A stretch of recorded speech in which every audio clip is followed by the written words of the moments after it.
if you're like me and my friends, you're probably going to get some memes on Instagram, and they're going to be the silliest things, and you don't share them with a lot of people, but it brings joy to your heart. I just actually read one from James Dixon right before I got on, and it just put a smile on my face, and it took me out of that serious nature. And today's whole entire theme, I sat down today. Actually, I woke up this morning, and my mom was saying, TGIF, TGIF.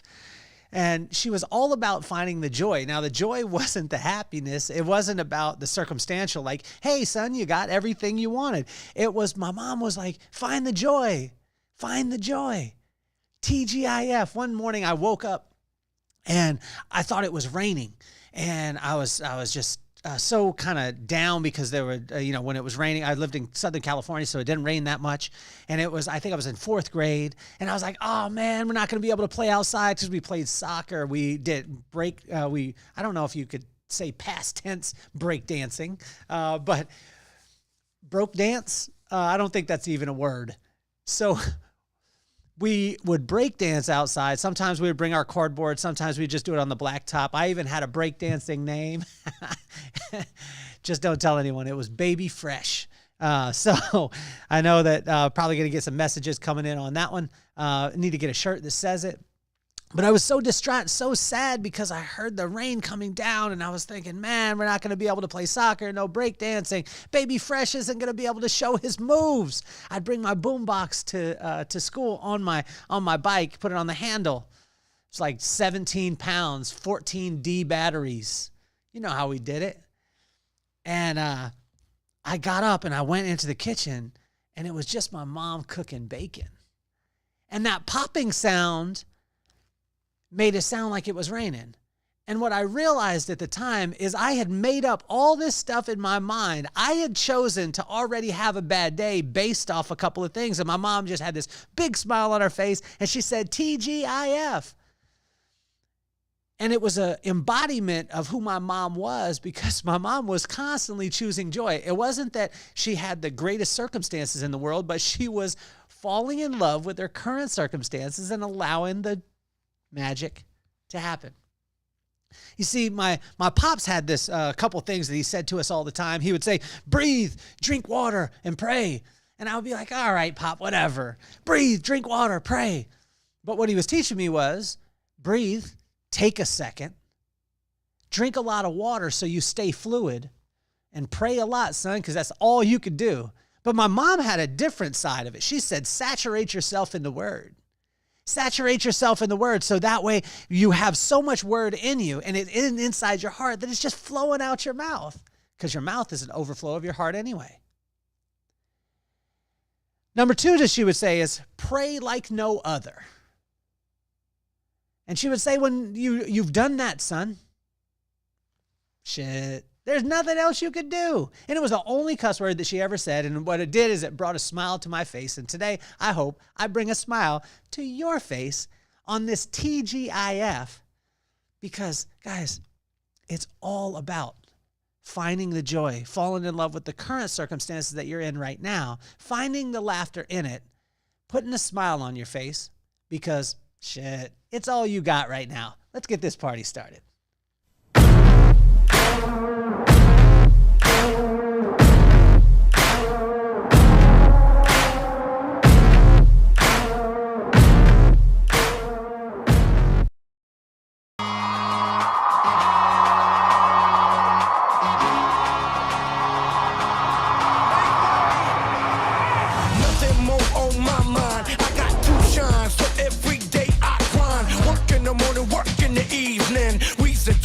Cause we believe in it's for certain. We put the work in.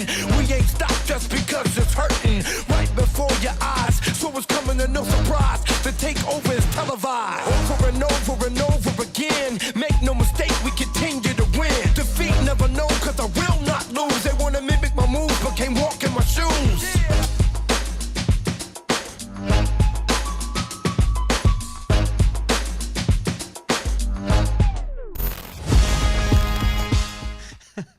I want you to know how much a little bit of encouragement can mean. During the commercial, I just got a text from my friend Hannah Kessler, and she just said, I enjoy listening to the Proverbs daily. I want you to know how much encouragement means and that it's free and it has the greatest ROI of all time. For those of you just joining us, this is your first episode. We are going through the corresponding proverb for the corresponding day, and we take 3,000-year-old wisdom and we see how it could be applicable today. And it's amazing because it never, ever, ever disappoints.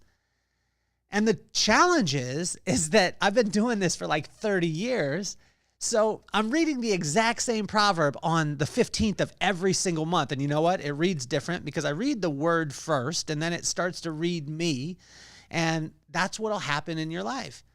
And it's amazing because for me, my pops and my mom were all about principles. And these principles that my mom gave me, saturate yourself with the word, pray like there's no other, and shit, like once that happens, then give it up. Have a good time. Put a smile on your face because honestly, there's not much you can control after that.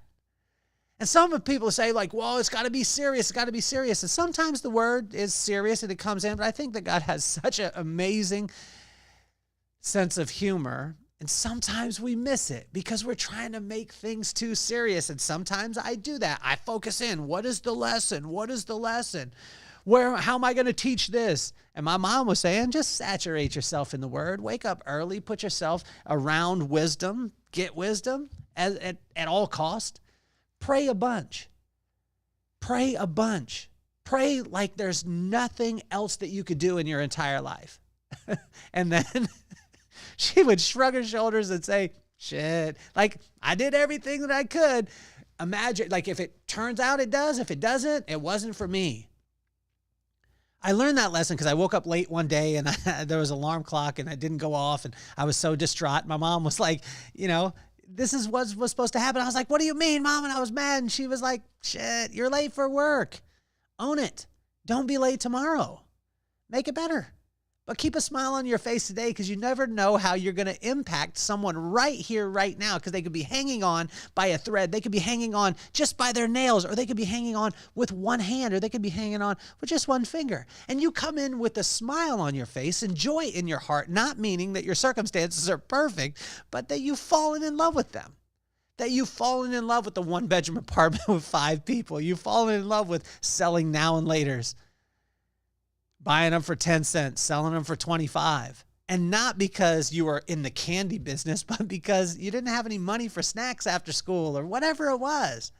And fall in love with those things right now. And that's what my mom's spirit was all about. And she was constantly, like on Friday, she made such a big deal. She would text us all the time. She would text her boys and say TGIF.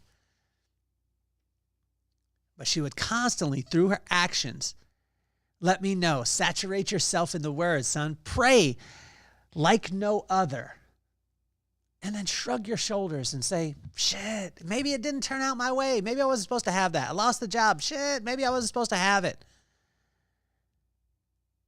I lost the money. Shit, you'll find some other stuff. Or maybe you won't because you need to learn a lesson in being broke right now.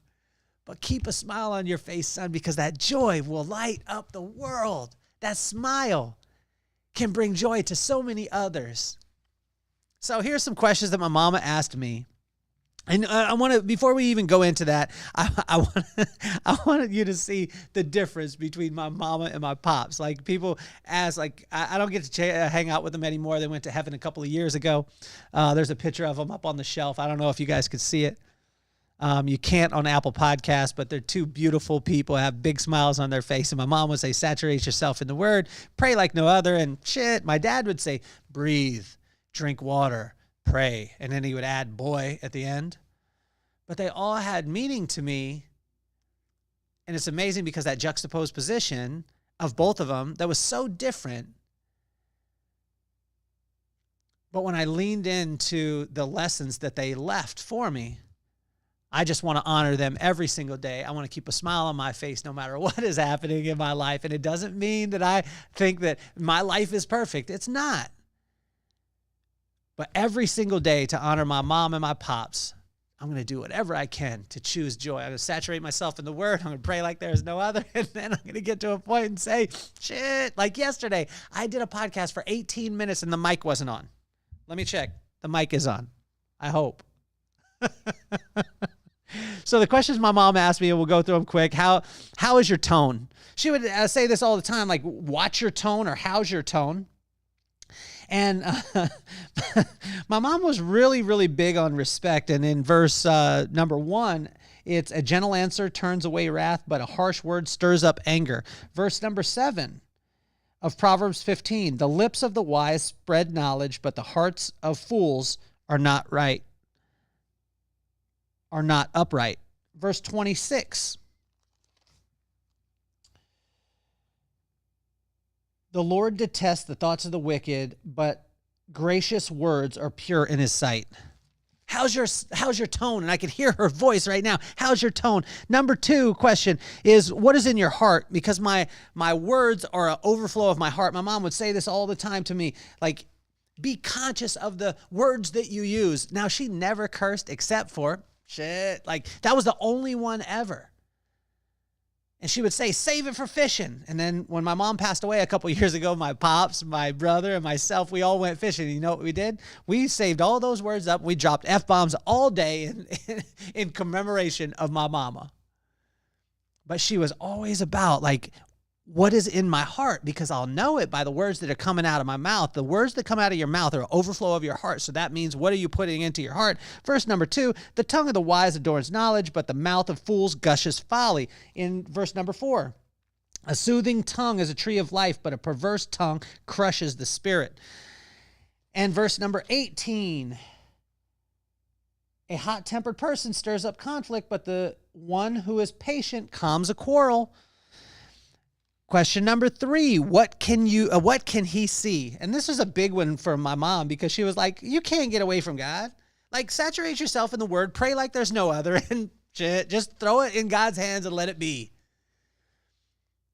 And when we do this, what happens is crazy, because magic happens. The eyes of the Lord are everywhere, keeping watch on the wicked and the good. What can God see? I could tell you everything. I didn't want him to see everything early in my life because I was acting a fool. And sometimes, even now, acting a fool, I don't want him to see all these things. In verse number 9, the Lord detests the way of the wicked. He loves those who pursue righteousness.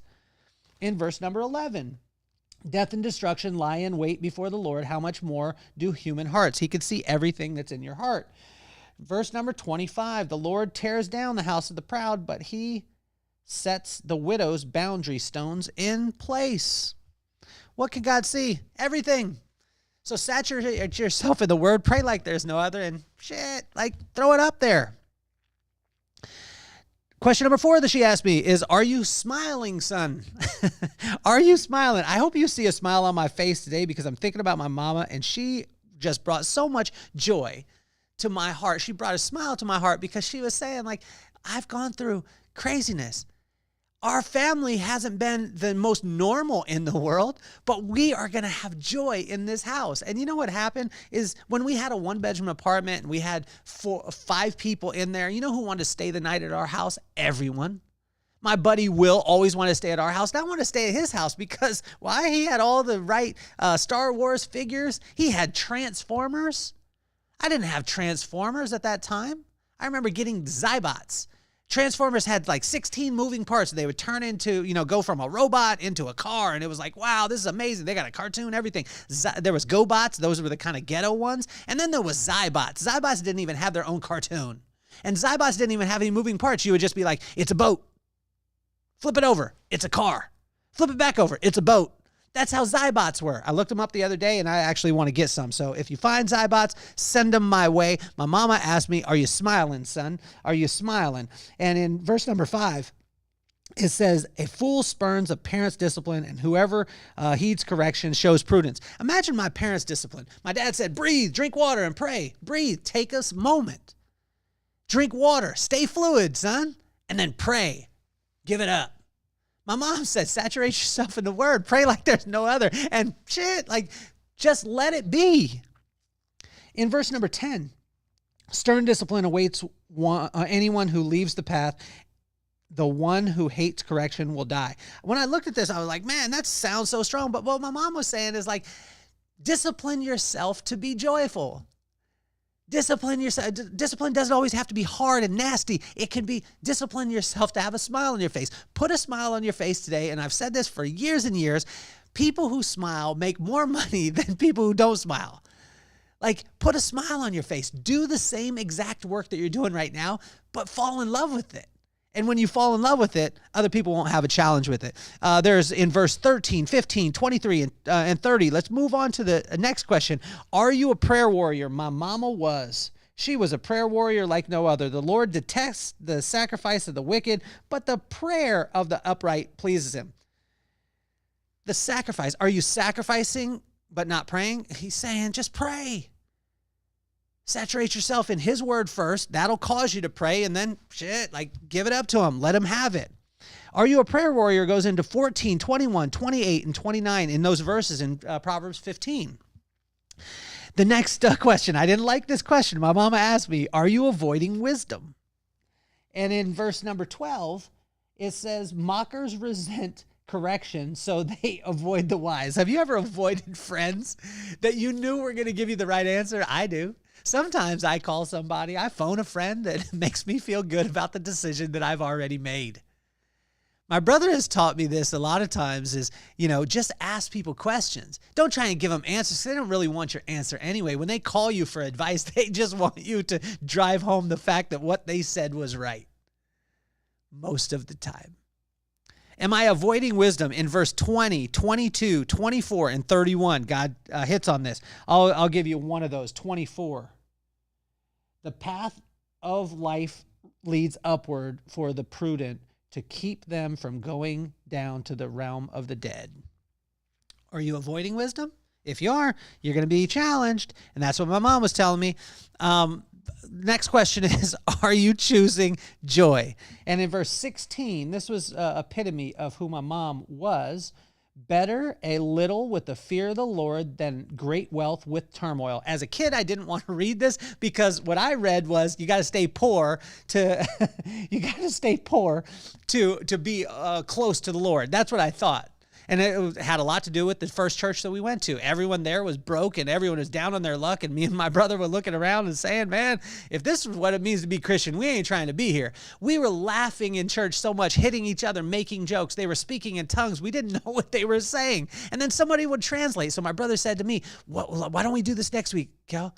You speak in tongues, stand up, just say a bunch of gibberish, and then I'll translate and say that Brother Kelly needs some money and you need to donate to Brother Kelly. That's how we kept the joy. We fell in love with our current circumstances and just kept smiles on our face, even through the craziest and darkest times. In verse number 17, it says, better a small serving with of vegetables with love than a fattened calf with hatred. Some people would be like, well, that means that you need to be vegetarian or vegan or whatever it is. But what it was talking about is, guys, even if you have the littlest amount and you add a smile to it, you choose joy inside of it, it's better than having all these things and having so much strife. Next question is, are you doing the work?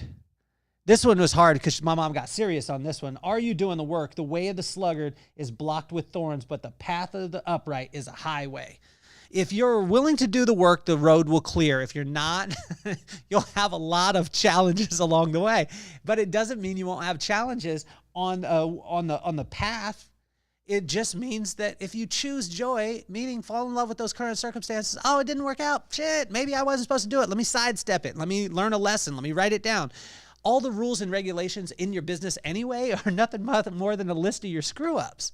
So imagine if you just said, allowed your kids to screw up, allowed the people in your work to screw up as much as they wanted to, and you gave them the freedom to think of new things as long as they wrote it down. Imagine the freedom that it would have.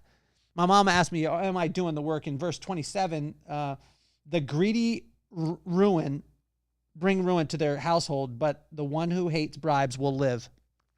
In verse number 32, those who disregard discipline despise themselves, but one who heeds correction gains understanding. Are you doing the work, son? Last one here is, do you know where it all came from? My mom was big on this, and she was big on not beating the chest. She was big on staying humble. And I said it yesterday, don't let the smooth taste fool you. So being humble doesn't mean that you just say, oh, I didn't do anything at all. No, you sit in, but it doesn't mean that you have to shout it out all the time and celebrate in every single thing. God wants to celebrate you. So if you do the work and you know where it came from, then you allow others to be able to sing your praise. In the last verse here, verse 33, wisdom's instruction is to fear the Lord, and humility comes before honor. My mama gave me, I think, one of the coolest blueprints for every single day. Although I don't follow it every single day. My pops gave me a cool blueprint, but not as cool as my mom's. My pops said, breathe, drink water, and pray. But my mom said, saturate yourself in the word. Pray like no other. And then she gave me that one that just keeps a smile on my face my whole entire life. Shit. Like, once I do all those things, I give it up. And I choose joy, put a smile on my face, and guess what? Then I can have a TGIF. No matter what is happening. Proverbs 15, the corresponding proverb, corresponding day. 3,000-year-old wisdom that never disappoints. If you're loving the series, check out the whole entire series on YouTube. I put it into it. It's called Wisdom in the Vibe. If you go in the playlist that way, I want to thank every single one of you. My name is Kelly Cardenas, and I'm officially off the hot seat. Peace, love, and soul.